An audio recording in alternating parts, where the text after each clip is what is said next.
up, everyone? Happy Memorial Day. We are back to the 1 p.m. time slot for Inside the Lines, getting at you with a lot of earlier games. We have some early MLB to get through before we get into the NBA playoffs as well. So real quick, we don't have much time here. I know we have a 105 game coming. So Jake, let's rip through this prop quick before we get to the rest of the show. Yeah, so if you share my screen real quick, actually, Ryan O'Hearn props actually at plus 155 where I got it on Hard Rock, but I think it's up to plus 165 in some other books. And it's just playing Ryan O'Hearn in the 3 spot behind 2 guys who get on base and Gunnar Henderson and Adley Rutschman. We have a ton of value for O'Hearn to get an RBI at 0.64, even though he has like the 5th best odds of any Oriole. It doesn't make sense given where he is in the lineup. And he only is in the lineup when he faces right-handed pitching. He had a home run in the game 2 days ago. So if you look at the top, the consensus line for this is plus 152. We have him getting a RBI in around 64% of sims. So it's close. We have it pretty much closer.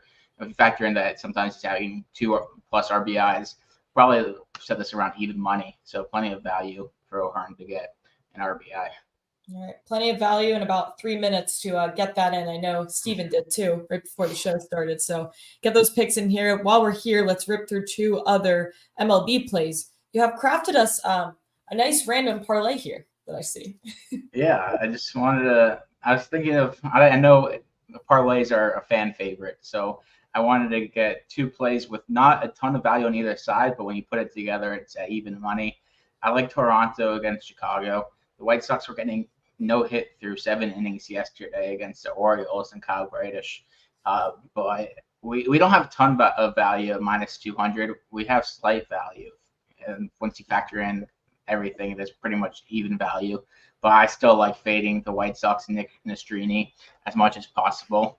And parlaying that with an alternate over in Cleveland, Colorado, 8.5. I mean, Gomber versus Curry should be a ton of runs scored in this game. Cleveland's been scoring some runs lately. They've been on a roll, and I think this game could be pretty high scoring. Look at this. Cleveland's just on a crazy win streak right now. Derek's team. Whoa, I didn't even notice that. They've been really quiet about it too. They don't really publicize Cleveland that often because they're not as big of a market. If the Yankees have won 14 or 15, it'd be everywhere. But so not many people know how hot Cleveland is right now. Okay, good to know. Well, we do know. We're making it a parlay, plus money. All right. Speaking of, let's go over to a player prop over there. Yeah, player prop in the Cincinnati game. Nick Lodolo over 5.5 strikeouts. Let me go to the other form. We have him, if you look at the top 20, we actually have him as the number 1 player in terms of strikeouts today at 6.75. Its line's at 5.5. I wanted to play something in this game because there's the old Sunday Night Baseball curse for teams who travel after Sunday Night Baseball, and that would be St. Louis. In the past couple of years, it's been the most profitable bet, fading the team who plays on Sunday night who travels. So that would be St. Louis, but this year it hasn't really been profitable. So I wanted some play in it, and I think Lodolo should get plenty of strikeouts here. I really like the matchup. There's a lot of swing and miss in that St. Louis lineup. If you look at Lodolo's game log, he has 5.5 plus strikeouts in 3 straight games. And against teams that don't strike out a ton in the last 2 games, he still hit this number against Baltimore and San Francisco. So I like this play. All right. I'm in. 3 nice player props for Memorial Day. Or not all player props, but baseball. How patriotic of us on this Memorial Day to talk. Get your hot dogs, your apple pie, and some baseball while we celebrate our veterans. Yes. And with that, it's time to go over to the NBA. We got a lot of picks today for one game here, Steven. I don't know if this is good or bad. I think it's pretty awesome, but I see our boy Neesmith on the board, and I don't know how I feel about that. Yeah, I'm trying to go hopefully shoot a better percentage than, say, Karl Anthony Towns from 3. But, I figured I'd just keep jacking them up and hope that I break out of Actually, I've been not in a slump. I broke out of the slump that was before my vacation. So we've had a nice run here. So post Korea has been a very successful NBA. Yeah. far. like many things, like back in the day when I had a soccer model that I did a lot, it was by far our most profitable one because I could mess with it the least because I knew the least about it. So sometimes the less I know, the less I care, the better I do. Neesmith over half a block.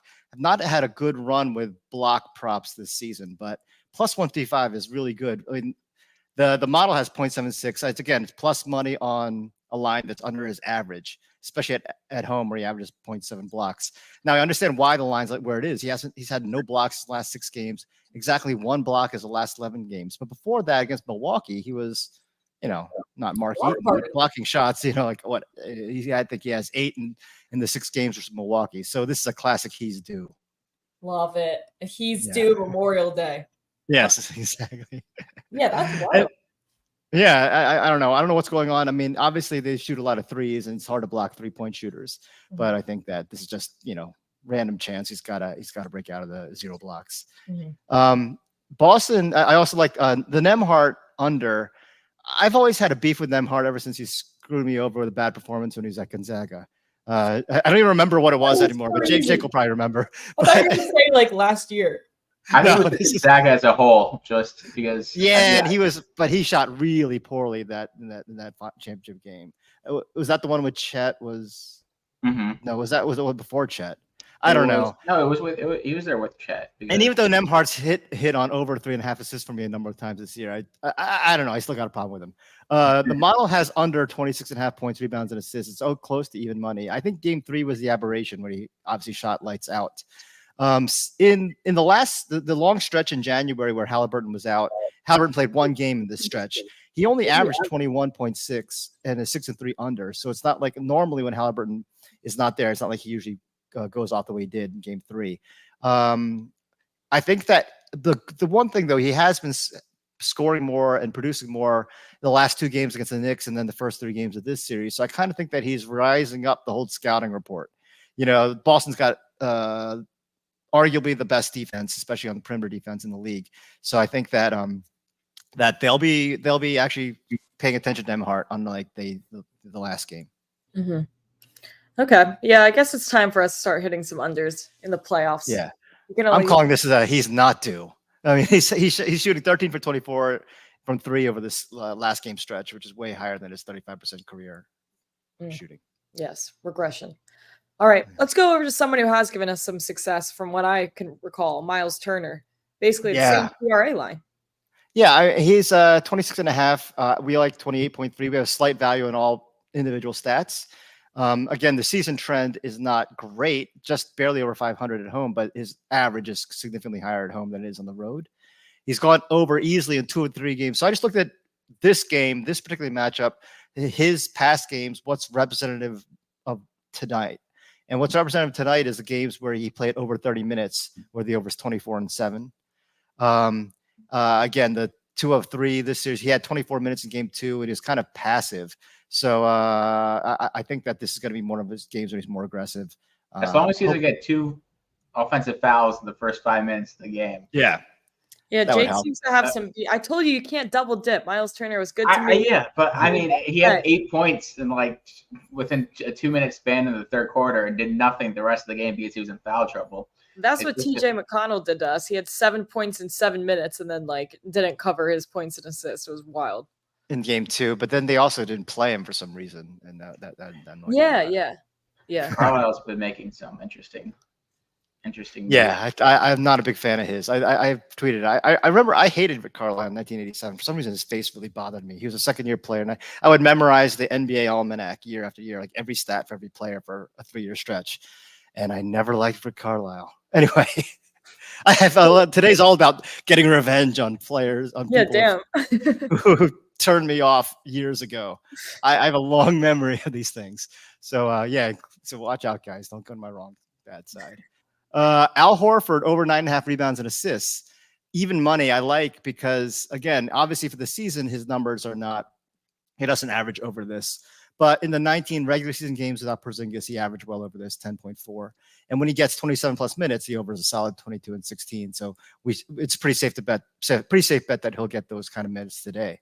Mm-hmm. I also think that because he killed the Pacers from 3, especially in Game 3, that they'll be a little more they'll basically respect the shot a little bit more. And that maybe some of those, instead of just leaving him wide open for that three, they'll step out on him and he'll have to swing it that one more pass as they're, passing around the perimeter to the open man.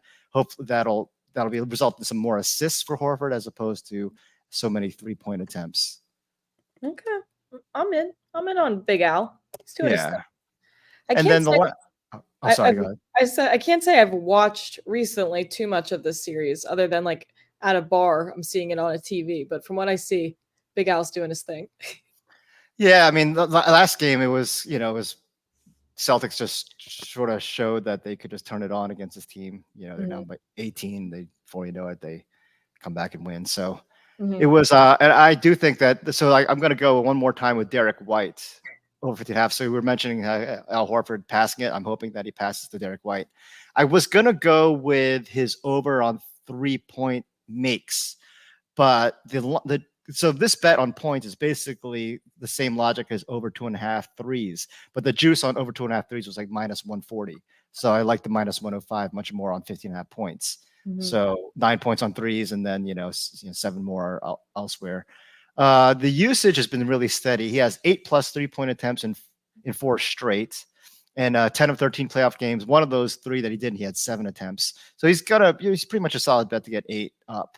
His 3-point percentage for his career goes up, decent amount from 36.3% regular season to nearly 40 in the playoffs. Other guards who average some, mid-teens, they average nearly over 19 points a game against Indiana. So I just feel like, one of these games where, he's going to hit he's going to go 3 for 8 or 4 for 9 and get over. Oh, yeah. Surely he can't screw us over twice in 48 hours or 7. Well, he's been good to me, so I don't know what you guys do to piss him off, but for me, he's been wonderful. So you guys just don't know how to treat him right. You expect too much. You're just going back to that well. Just can't keep tapping it. You gotta pick and choose up once in a while. Yeah, you can't just whip the horse and run him, full speed every second. As far as just spread and total in general, real quick, any model value on either? Yeah, we had Indiana. We had strong value on Indiana to cover the spread in game 3 without Halliburton. But, we still have the same pick. We had Indiana at plus 3.5 in the sim in game 3. Now it's plus 5 because, the Nembhard and even McConnell offense, which is really good in game 3, we don't expect them to have that similar success. So, I would still like Indiana's at least trying hard. I think they're not going to just roll over like Karl Anthony Towns. Anyway, we do have them. Yeah, the model value for Indiana against the spread is coming on Boston coming under 115. But that's always a little scary, but because they've been coming in, their points totals gone from 133 to 126 down to 114. Obviously, this 133 was the overtime game, so they're coming down each game. But I'm not gonna recommend that strongly. All right. Well, we just have the one game tonight. We'll talk about the other game tomorrow. We'll hit a little recap screen here. Not seeing too many questions. I guess the 1:00 show will start coming back. People will start to realize hopefully after today. But tell your friends, tell everyone we're back to the 1:00. So we got a few NBA props, a few MLB props, and tomorrow I will be on a plane, but Jake will be taking over for some college baseball futures. We got our bracket, right?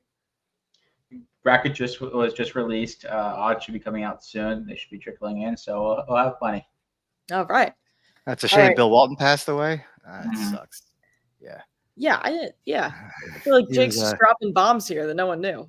Yeah, best, probably the best big man passer of the '80s. Yeah, not including Arvydas Sabonis, but anyway. Yeah. All right. Too bad. Yeah. R.I.P. Bill Walton. And tomorrow the boys are taking over, so give them some grace. We'll see how that goes. Technical difficulties abound. Pacing limited. Yeah, it's like the Pacers without Halliburton, though. We'll surprise you until we blow it in the end. I'm going to take that as a compliment. Yeah. All right. Good luck with your guys' bets tonight. We will see you tomorrow.